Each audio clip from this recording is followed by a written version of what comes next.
guys, today I'm going to be attempting to break the Paddlesworth long jump record. So the last time we went down to Paddlesworth, the last event, we actually won the long jump competition, but this time I want to absolutely destroy that long jump record, which is currently 69 meters, which was set by Dan. So in order to attempt to break it, we've got this custom built long jump armor Typhon. So this car started as a 6S armored Typhon, but we've made multiple modifications to it. So the first one being is that we've stretched it with a Mojave chassis for stability, and then we've given it an enormous amount of power. We've got two Hobbywing 2200 kV motors and two Hobbywing Max 6 CSE, so we're running this thing on 12S. We've also got some armor Mojave wheels and tyres because they've drastically improved how the car handles and makes it go in a straight line. And then to accompany these much bigger wheels, we've also got some armor Mojave discs, which has also actually increased the torque on this car. If you want to see how we built this car from start to finish, from a 6S buggy to this 12S monster, then if you have a look in the description, I'll leave a link to the playlist.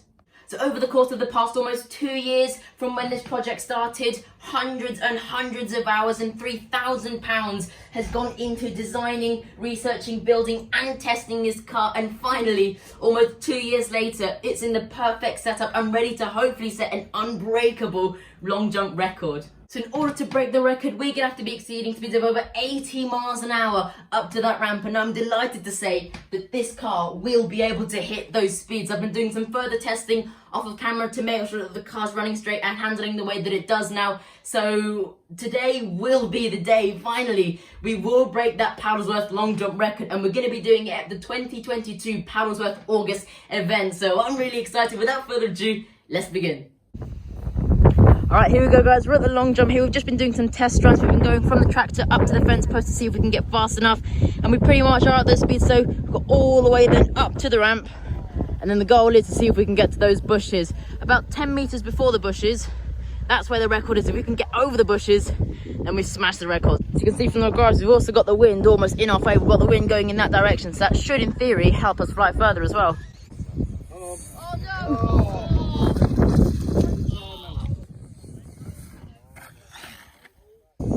Alright, so guys, as you can see here, the front end of the car is getting light and it's actually trying to make the car do a backflip and take off. And I think the reason being is that we've actually got quite a lot of downforce on our rear wing, which is really trying to pick the nose of the car up. So what I found the solution to be was taking off the rear wing, because then that way the car is much more planted to the ground.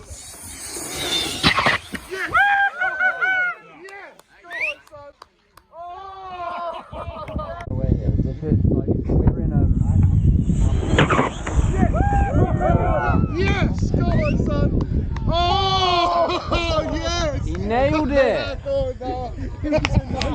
Nice, man. Well done. Yeah. As you watch out. That's 60 there. 65. Whoa! 65 meters, guys. Mate, that's awesome. Wow, pro. Wow, pro. Yes, guys. So as you saw guys, 65 meters, a major success for the car. Taking the wing off the back drastically improved how the car handled. I think it just had a little bit too much downforce, so it was forcing the nose of the car up. As you saw, it was just kind of taking off and almost doing a backflip. So taking the wing off really helped keep the car on the ground. A fantastic jump, 65 meters, but as you can see, it has came at a price. This does actually look quite a bit worse than what it actually is. So as for the damage, we have broken a couple rod ends here and there. We've popped this ball out here, but never mind, that can just be popped back in. I think really the worst damage that this shock tower here has been, as you can see, the ESC has come unglued, and we've also lost a couple screws here. But on the plus side, we've got all the parts to fix it. So tomorrow, we'll have the car all fixed up and we'll be able to have another go at cracking that record. We're only a few meters off, guys, so a little bit more speed, and then we should have that record in the bag. We've still got a little bit of lift, but it was a lot better than what it was before. And more importantly, the car's going straight and it's going very far.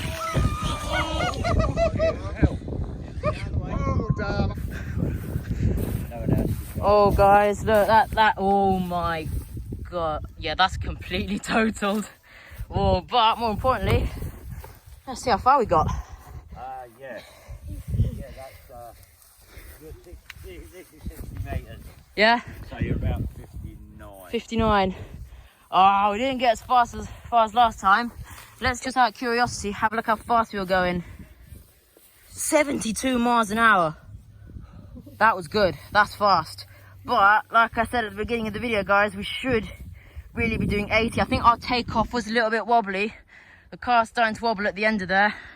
We did get a nice flight, but we have completely totaled it. Oh. So I'm just going to quickly interrupt you here for a second, guys. So I've got a shot of the jump up on the editor here. And I think the reason why we didn't jump as far is as following. So as you can see here, we're approaching the ramp nice and straight. But look, as we make contact with the ramp, the car starts to change direction. And at this point here, it's almost as it's going to come off the side and hit where I'm standing. But luckily, the car does actually change direction to where it should be going and does take off the ramp at a reasonable angle.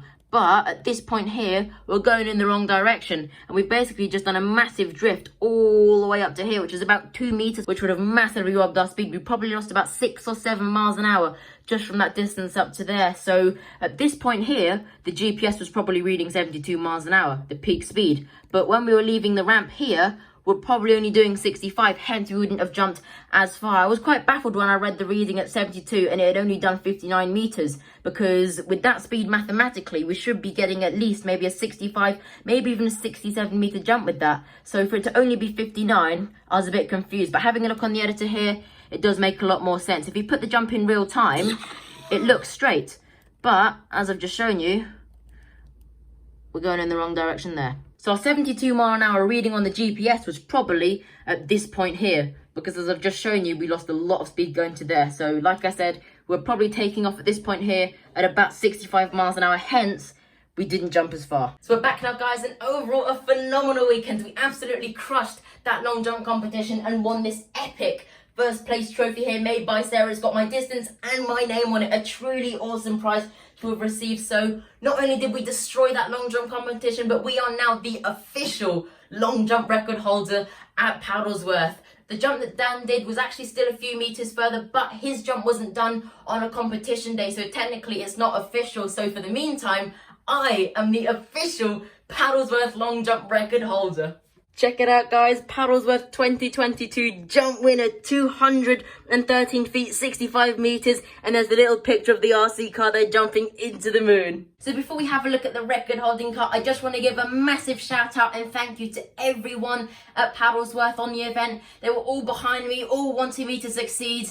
And guys, all the support that you gave me was just absolutely incredible. Standing next to that ramp, ready to line up my jump, knowing that all of you wanted me to break that record. There's no other feeling like it, guys. It's meant the world to me. Every single person who's contributed to the build helped me, supported me, and just willed me on to get this record. It's meant the world to me, guys. And I just want to give an extra special thank you and massive shout out to Dan, the Paddlesworth boss. If you're watching, Dan, without you, I would not have been able to achieve anything like what I've done today. All your time and effort spent tweaking the car, giving me suggestions, doing test passes, it's all added up, and now we are the official long jump record holder. So like I said, without you, we wouldn't have got this far. So a massive shout out and extra special thank you to Dan, the Paddlesworth boss. So as you've seen, as you can see here, over the course of the weekend, we've done a lot of damage to this car. We've had 3 really nasty crashes, 2 of them on camera, as you've seen, and 1 off camera actually in between the 2. So on the Sunday morning before the long jump competition, I was just doing a few test runs of the car to make sure it was going straight, and I actually crashed it at 65 miles an hour. The front dug in, and the car did about 6,000 cartwheels. It cartwheeled up the long jump ramp and then tumbled to the floor. The car pretty much bounced up to head height when I was doing its cartwheel, so that caused a lot of damage. We bent the chassis, we bent both motor mounts, and we tore the battery tray out as well. So that was quite a lot of damage and took 4 hours to fix. But luckily, we managed to get it fixed in time for the Sunday long jump competition, where, as you can see, smashed it to pieces again. So taking a look at the most recent damage, as you can see here, we've done in both the front shock rod ends. We've smashed this front bulkhead there. We've smashed this front arm here. We've broken this front hub. As you can see, there's a crack going all along the side of it. So the front wheel and CVD assembly kind of just fell out. We've bent this front plate here that holds the tie rod onto the steering rack. Moving on to the center, we've torn out quite a few screws from these side guards here. We've ripped out this battery tray here. We've ripped out one of the ESCs. We've lost this rear drive shaft there. And we've also lost this rear drive shaft here. We've snapped this whole rear hinge pin brace assembly there. And we've actually torn the bulkhead out the chassis. We've lost all the screws. So chances are we might need a new bulkhead, but otherwise then it's in perfect condition. So if we can just get some new screws in there, then that would be ideal. And then finally, if we take a look at the body here, it's actually starting to get a little bit beyond use. As you can see, it's kind of being held on and held together with tape. There are lots of cracks and splits everywhere. I was hoping to be able to continue using it because it's quite a special body, you know. It marks the journey of the car, but like I said, it's starting to get beyond use, and it's almost acting as an air brake now on a jumper. As you've seen, the body starts to rise, which is actually robbing us of our meterage. So as you can see, a lot of damage has been done. Over the course of the weekend, we've pretty much done more than £300 worth of damage to the car, but in a way, it's all worth it because we've got that official Paddlesworth long jump record. God, just look at this thing, guys. It's in absolute tatters. The good thing is, though, is that there should be a rebuild video very, very soon. So overall, guys, like I said, an incredible weekend, mega success and mega damage as well. So very, very soon we'll have the car fully rebuilt and we'll head back down to Paddlesworth to see if we can beat Dan's jump. We've only got a few meters to go, and once we've beaten that, we will have the longest ever jump at Paddlesworth. And then after that, we can actually even consider going for an official world record. That's the goal with the car, to get an official long jump world record. And we're also going to be continuing to see if we can get this thing to do over 100 miles an hour on grass. So if you want to watch all that, make sure that you subscribe and that you press notification bell. But for now, that's all for this video. I really hope you did enjoy it. Make sure if you did, leave a like and subscribe. If you haven't already subscribed, then make sure to do that, and make sure to press that notification bell so you don't miss any other cool action. So that's it from me. I hope you have a brilliant day or week ahead, and I hope to see you next time in the next video. Bye.